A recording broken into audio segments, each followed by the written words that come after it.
In this last part of Module 3, we're going to talk about how individuals use mass media. There are four primary uses of mass media by individuals. Cognition, which means learning about something. Diversion, which means seeking stimulation. Social utility, needing to be part of a larger group. And withdrawal, needing to escape.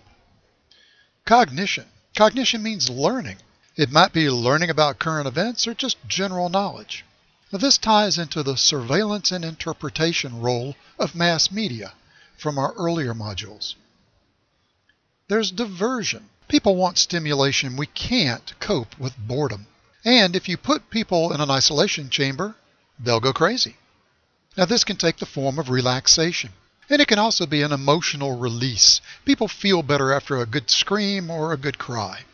All this fits into the entertainment role of mass media. Then there's social utility.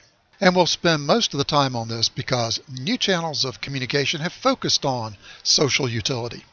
Social utility means to associate with other people. We talked about how radio and television moved entertainment from a social to a private or at best a family experience.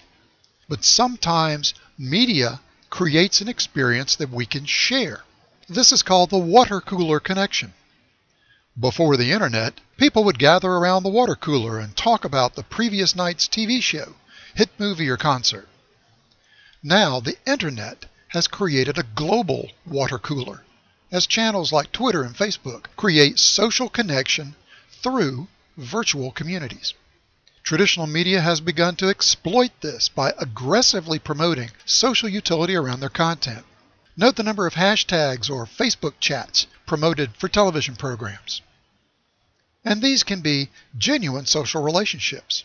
For example, I've known some of the people in my gaming clan for over a decade. Although we've never met in person, I consider several of them friends. Sometimes, consuming the media can be more important than the media itself. A good example of this are date movies.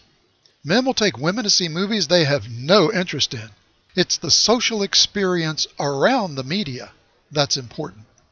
So social utility ties into linkage, which we discussed earlier. Our need for social utility allows media to create this linkage with individuals and with groups. It also ties into establishing values, since this linkage can bond social groups together around specific values. A good example are fan-based groups based on media, whether Trekkies or Bronies. They tend to share social values based on the influence of their favorite content. And as you expect, there can be dangers associated with the roles of mass communication. People can learn incorrect facts from the media as well as accurate information. People can become addicted to diversion. You've probably heard of video game addiction, but people can be addicted to any content delivered over a channel. Addiction to social media is becoming a recognized problem. And the social utility linkage between the media and the audience can be so powerful, it breaks down the barrier between reality and illusion.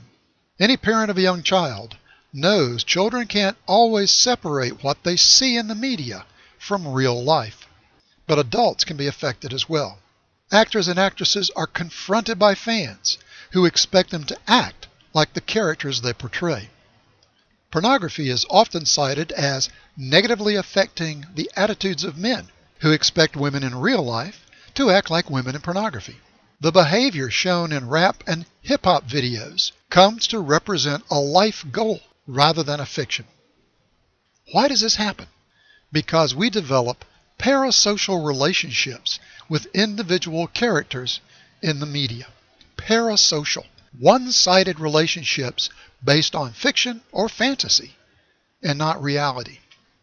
Your local and national news anchors are not chosen for their journalistic ability.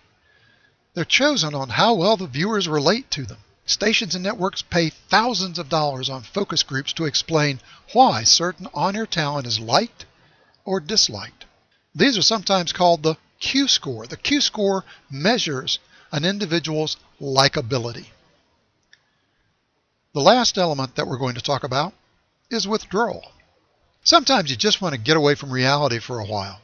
and the media can make this happen. But the danger is mass media can create barriers to other forms of communication.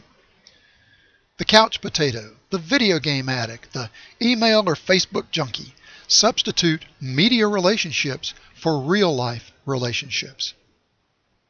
In the next module, we're going to take these 4 broad concepts and go into much greater detail on how the media impacts our culture.